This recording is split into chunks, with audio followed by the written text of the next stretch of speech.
V studio danes prihaja gost, ki se že vrsto let ukvarja z onesnaženim zrakom. V njegovem podjetju so razvili naprave, ki lahko v realnem času beležijo in sporočajo stopnjo onesnaženosti. Vsi si seveda želimo vdihavati čist zrak, a smo zato sami pripravljeni storiti le malo.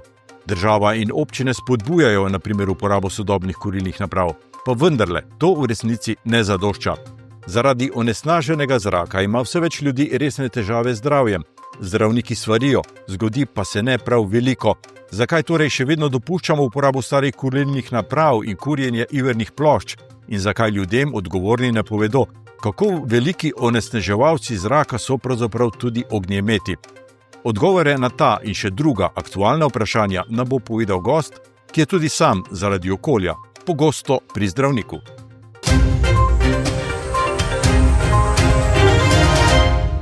Tomaž Lazar, pozdravljeni in dobrodošli v naši oddaji. Pozdravljeni.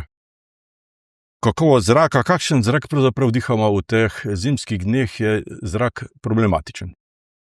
Ja, zelo različno. Tam, kjer je inverzija, se pravi, kjer je toplotni obrat, ki ga vidimo tako, da se zbudimo v meglo in gremo spat nazaj v megli, je zrak zelo slab. Predstavljate si, da je to kot posoda, v kateri kuhamo, in vse, kar se izloča pod pokrovko, tudi ostane. Se pravi, če kurimo, če se vozimo z avtomobili, vsi izpusti, ki tisti dan nastanejo, ostanejo tam in se ne razpršijo. Razpršijo se šele, kadar pade dež, ali pa če to razpiha veter. Seveda, če pa živimo na neki planoti, kjer je sonce sije, potem je pa ta isti zrak lahko bistveno boljši. Zrak, če je isti in če je dober prepih, pravzaprav, to je najboljše za zdravo okolje. Koliko zraku pravzaprav vdihnemo v mesecu, dnevu, v življenju? Ja, to so zanimivi podatki. Ne? Na dan predihamo, to je težko reči, otroci, odrasli, športniki, ampak tam nekje med 11 in 15 tisoč litrov zraka. Seveda, če delamo fizično več, če sedimo na kavču manj, ampak kar pomeni, da je to na leto 4 milijone litrov in v življenjskem obdobju, recimo 50 letih, 200 milijonov litrov, kar bi, da si predstavljamo, nogometni stadion 30 metrov na višino in ta zrak predihamo v svojem življenju. Če dočakamo 100 let, pa v bistvu 60 metrov. Takrat toliko, ja. Tako.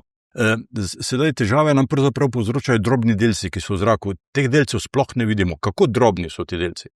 Ja, so delci, ki jih vidimo, ampak teh je vedno manj, zaradi tega, ker tehnologija napreduje in ker tehnologija napreduje, ko izločajo izpuste, so te vedno manjši in zato tudi delcev ne vidimo. To je razlog, zakaj ne vidimo delcev.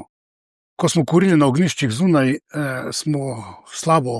je to slabo gorelo in ta dim se je bolj videl, ne bom rekel, da je bil manj škodljiv. Manjši delci, ki jih ne vidimo, so edin toliko bolj nadležni, da pač prodirajo v telo tudi skozi pore v koži, ne samo skozi dihala.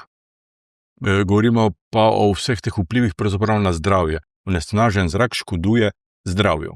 Tako je. Na katere vse vitalne funkcije vpliva? Ja, najprej na dihalne organe, jasno, ker večina zraka se pač predsedi skozi naše nos in grlo in pljuča. In seveda tukaj vpliva direktno s kemijskimi reakcijami, poškoduje naše membrane celic, ki prenašajo kisik v kri, ki ga potem vedno slabše prenašajo. To je ena poškodba, ki se tukaj dogaja. Druga poškodba je pa to, da je odvisno o kakšnih delcih govorimo. Zdaj lahko so to samo neki delci, ki dražijo, neki delci, ki kemično poškodujejo našo sluznico, ali pa neki delci, ki so recimo težke kovine in potem seveda te pridejo v kri. Ne poškodujejo direktno, bom rekel, v naših ventriklov v pljučih, ampak grejo v endokrine žleze, grejo v naš organ izločanja jeter, ledvica. Jeter so sploh tisti filter, ki v bistvu predela vse, kar v telesu nastaja, od naših odpadnih snovi do tega, kar ne sodi v telo. In zdaj v teh kemičnih reakcijah, ki v naših kemičnih tovarnah potem potekajo, ti delci težkih kovin delujejo kot katalizator in delajo tudi kakšno, bi rekel, zelo slabo reč. Zdravniki opozarjajo, tako bom kar prebral, pljučni rak, bronhitis, astma, sladkorna bolezen, krvni strdki, možganska kap, demenca, visok krvni tlak, prezgodnji porodi, težave pri zanositvi in podobne bolezni. Vse to se povezuje z umazanim oziroma onesnaženim zrakom. Seveda.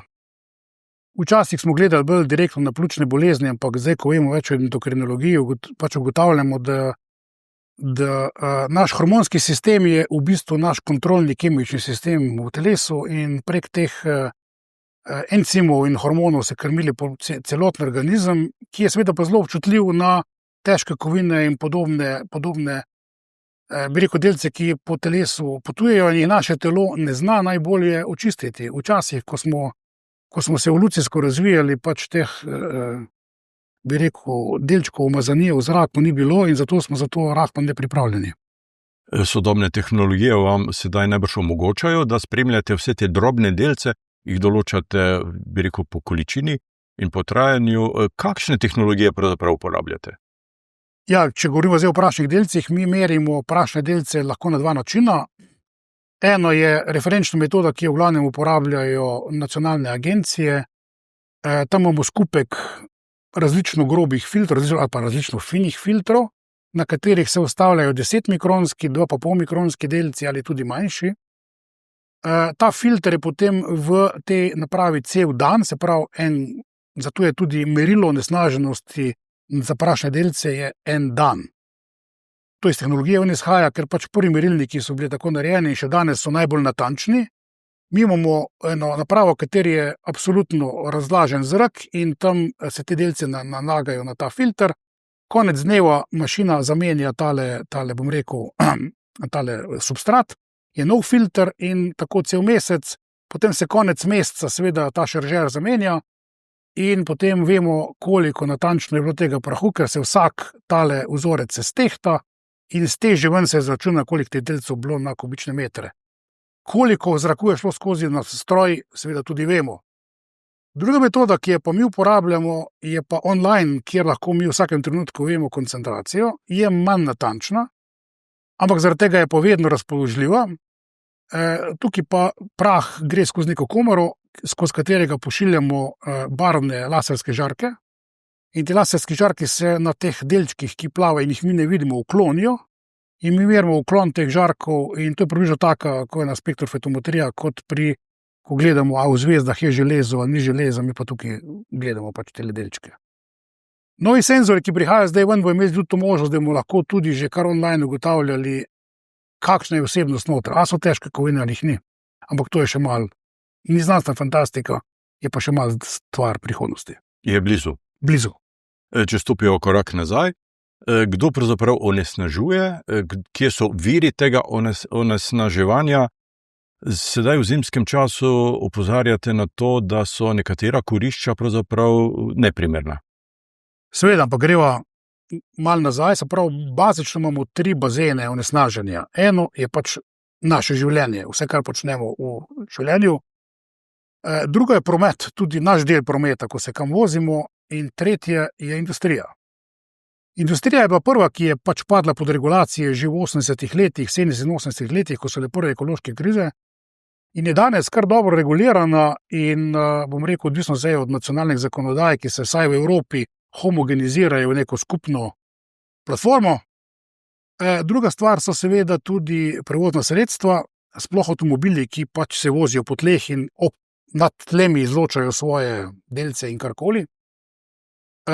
So tudi zelo dobro regulirani. Evropska unija se ukvarja že od sredine 90-ih let z izločanjem, od tukaj imamo in neosvinčen bencin, in katalizatorje in tako naprej, to vsi dobro veste, in v zadnjem času tudi pač lovilce prašnih delcev, se pravi saj.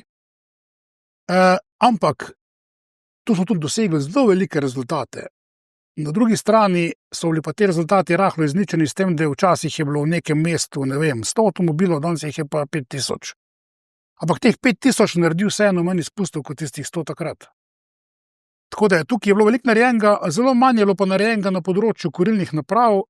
Zdaj seveda Evropa ni enotna, govorim geografsko, niti klimatsko. In večina držav, ki ima tukaj vedrije in oblači, ima neko, so zelo ravne kot Nemčija, ima veliko veter, zato ima tu veliko elektrarn in prej smo že rekli, da veter spiha tele delce in jih pač spiha v nek gost, jih spiha, dež pade in jih spere. Zdaj male podeželj, ki imajo zaprte alpske doline, mi smo ena od njih.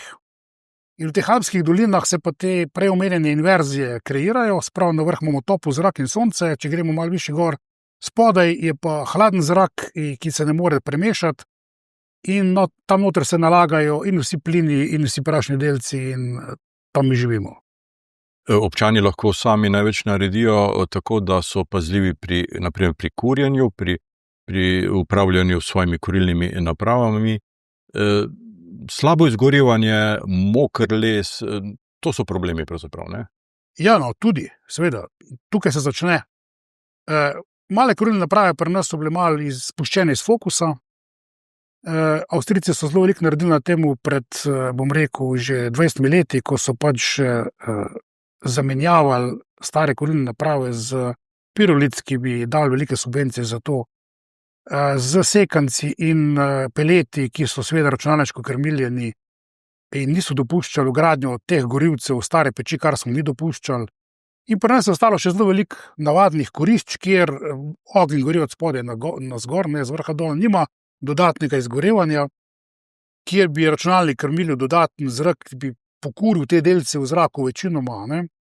In seveda, zdaj, če pa še kurimo vlažen les, ni bil 2 leti ali pa vsaj 1 leto, res dobro presušen, potem te vode, ki so noter v teh celičnih strukturah lesnih, slabo izgorevanje omogoča in potem se izločajo od katrana do vseh čudnih spojin, ki jih vidimo tako, da se tam bel dim kadi, ampak tudi mnogo več prašnih delcev. Seveda, neprimerna kurjava je pa, da mi namesto drv kurimo iverke ali pa kurimo, bom rekel, staro pohištvo. Kurimo staro pohištvo, ki ima na vrh recimo še mogoče ultrapas ali pa stara okna, ki so bila pobarvana z nekimi svinčenimi barvami, ker potem se izločajo pa težke kovine, ki so bile v barvah, izločajo se, bom rekel, raznorazni kseleni, tolueni, ki že po zvenu imena ne obetajo česa prav dobrega, in vse to zastruplja naš imunski sistem in tukaj je pravzaprav problem. Tako da, kaj bi mi res lahko veliko naredili, je to, da nehamo kuriti neprimerna kuriva, nehamo kuriti smeti in nehamo kuriti vlažna goriva. Zdaj, seveda, tukaj smo se lotili v Sloveniji enkrat ene kampanje Drv ne damo, kar je, seveda je najboljše bilo, če sploh ne bi kurili, to se jaz globoko strinjam, ampak v deželi, ki ima toliko lesa in je tudi tehnologija obstaja za pametno kurjenje, je mogoče to v tej fazi prehitro. Jaz mislim, da je treba porabiti resurse, ki jih imamo, zato da se, bom rekel, prebijemo skozi ta zeleni prehod in uporabiti vse, kar nam je na voljo, ampak seveda s pametjo, tudi kurjenje moramo temu podrediti. Opozarjate tudi na to, da je kurjenje plastike zelo nevarno, čeprav po drugi strani velike sežigalnice to počnejo. Kako to? Ja, seveda, velike sežigalnice sežigajo tudi mlete iverke. Vsa zgodba je pri temperaturi zgorevanja. Temperatura zgorevanja v peči je nekaj 100 stopinj, samo rekmo do 1000 stopinj, in pri teh temperaturah plastika samo razpada, ne zgori. Zdaj, če nekaj zgori do konca, zgori do CO2, vode in še par drugih spojin, ki so sorazmerno neškodljive. Zdaj, seveda, težke kovine ostajajo noter, tudi v sežigalnicah in ostajajo v pepelu. Zato v sežigalnicah imamo mi en velik kotel, kjer je veliko teh prašnih delcev in potem imamo filtrirano napravo, ker te prašne delce najprej po suhem postopku in po mokrem postopku izloči in potem grejo ven plini, ki so v glavnem res samo neškodljivi. Vse ostalo pa ostane v teh filtriranih, ki smo jih ulovili v teh prašnih delcih, ki jih potem, recimo Avstrijci jih uporabljajo za neke zalivne betone, s katerimi v nekih opuščenih rudnikih, bom rekel, zapirajo rudnike, tako kot smo tudi videli. Če pa to kurimo doma, pa tega ni. Kurimo pri nižjih temperaturah, se pravi, veliko tega goriva na pol razpade in ko je na pol razpade, ne more dodatno zgoreti, ker nimamo sekundarnega, bi rekel, izgorevanja.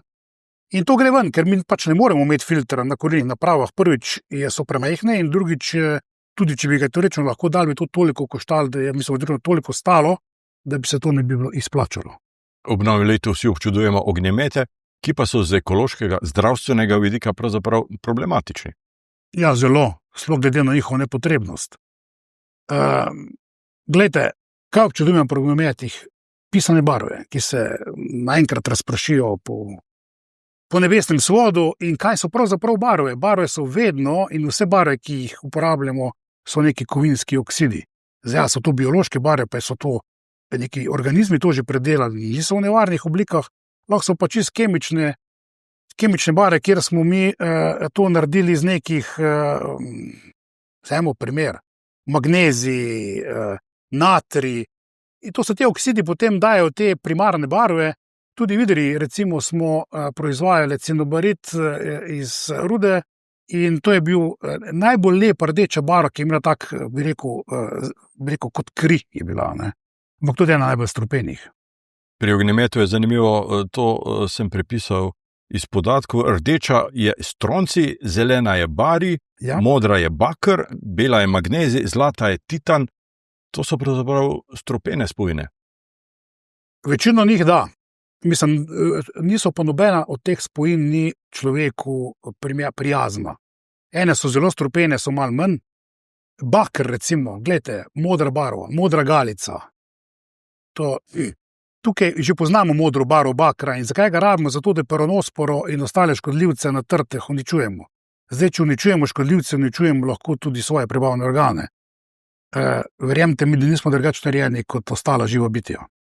Kajenje je velik družbeni problem, čeprav je država največji diler pri tobaku, ker pobira davke, ne? Pa vendarle, ti delci pri tobaku so škodljivi za pljuča. Res je. Pa ne samo oni. Tako kot pri umazanem zraku, tudi tam mi dobimo notri razne produkte slabega izgorevanja. Poglejte filter, če ima cigareta filter. In isto, kar sem prej rekel, za kurjenje bi poudaril tudi tukaj, s tem, da tukaj pač sreče škodujemo samo sebi, če ni v tem prostoru še drugih ljudi, seveda. Je pa nekaj res, da tukaj je bil rak na pljučih glavni povzročitelj, kajenje je bilo glavni povzročitelj raka na pljučih, kar danes ni več tako. Zdaj se strmo vzpenja rak na pljučih kot pri nekadilcih. Od kje? Edini pametni razlog je onesnažen zrak pozimi. In tudi, ker so efekti zelo podobni, tega, da bi pa živeli v prostorih s kadilci, kot smo v 60-ih, 70-ih letih, pa ni več, ker je kajenje v vseh prostorih prepovedano.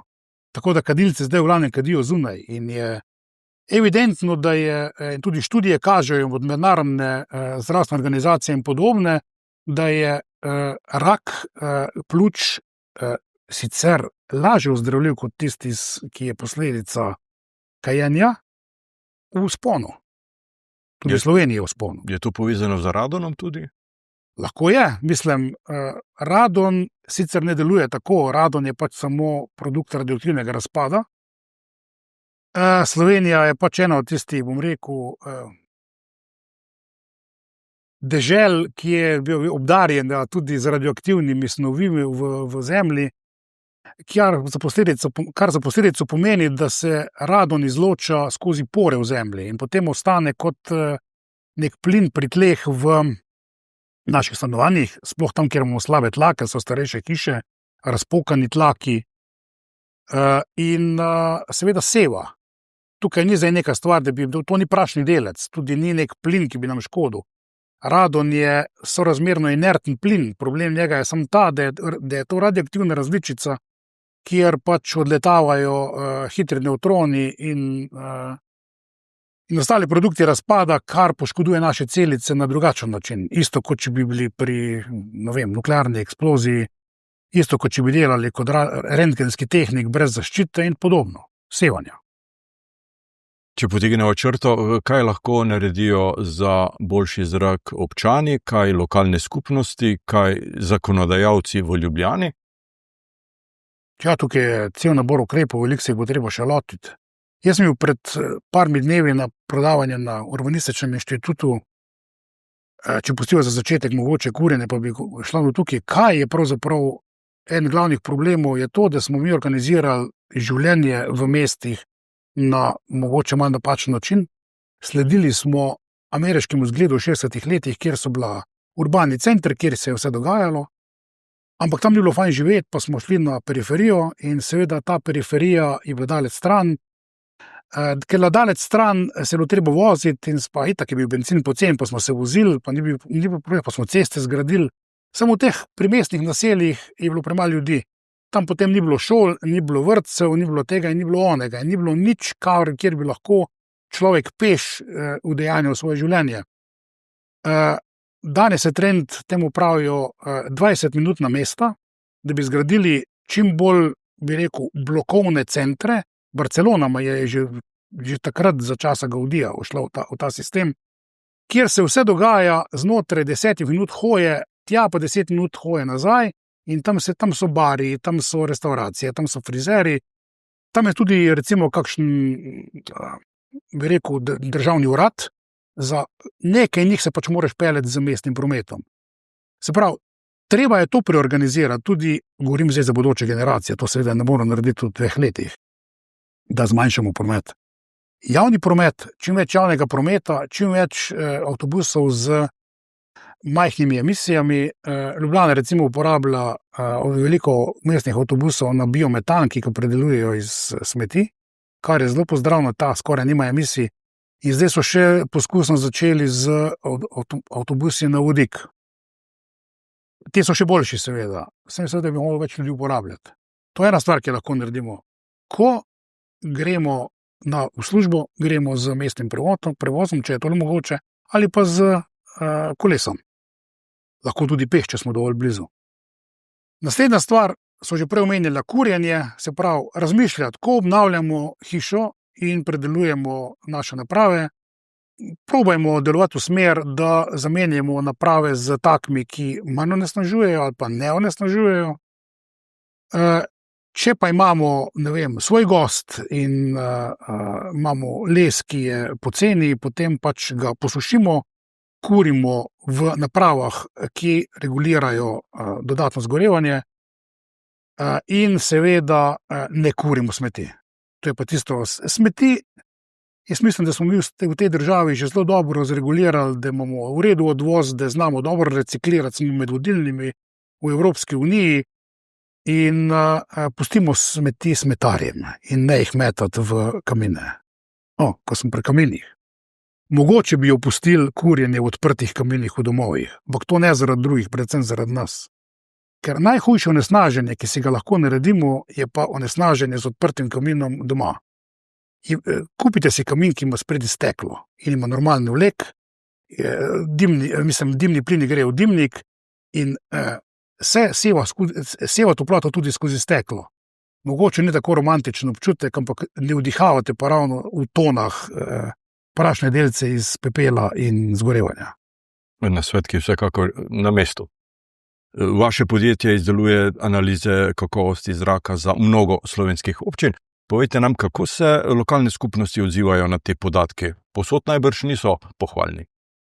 Ja, zelo različno. Recimo mestne občine so tukaj prednjačijo, ampak to tudi zaradi tega, ker pač mestne občine so dolžne že po zdajšnji zakonodaji oddajati poročila o kvaliteti zraka na pristojnim inštitucijam.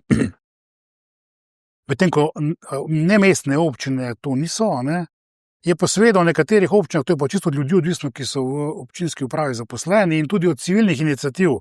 Nekatere občine imajo to zelo dobro urejeno in se ljudje angažirajo in prepričuje eden drugega, da ne kuri to, tretje, da ne ponavljamo. V drugih občinah imamo pa odzive take, veste, pri nas pa mogoče ne bi merili, ker kaj pa, če kaj narobe zmerimo, kaj imamo pa pol.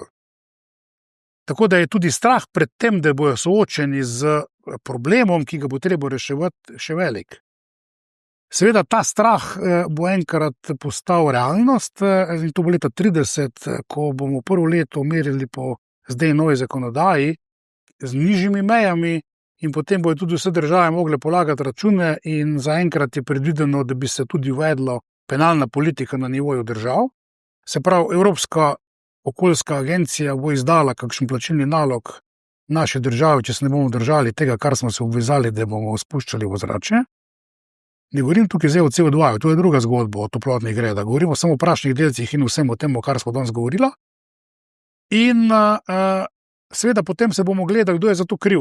In zakonodaja predvideva zaenkrat, to je pa še v nastajanju, da bi tiste občine, ki so s tem problemom se ukvarjale, imele že tudi delavnice na to temo, karkoli spremenile, svetovale ljudem, kako stran od napačnih praks, bo imele en tretma, ostale občine pa nekega drugega. Tako da takrat se bo ta strah materializiral v položnice, najverjetneje. Vsak pa običajno verjame šele takrat, ko ima sam težave z zdravjem zaradi takih ali drugačnih vzrokov. Ne posegam preveč v vašo zasebnost, pa vendarle tudi sami imate z samim dihanjem in s pljuči težave že od mladih nog. Kako živite s to, recimo, nadlogo, ki je nekaj več kot nadloga, ne? Ja, seveda je, ne. Jaz sem bi rekel, ta zadeva je pri meni malo genetsko pogojena. Moja mati je imela od rojstva že astmo, ampak potem jo je v puberteti izginila, meni se je pa samo zmanjšala in tako da pač živim z njo celo življenje. V mladosti je bilo težje, iz dveh razlogov. Oba starša sta bila kadilca, neverjetno, ne, ampak vendarle.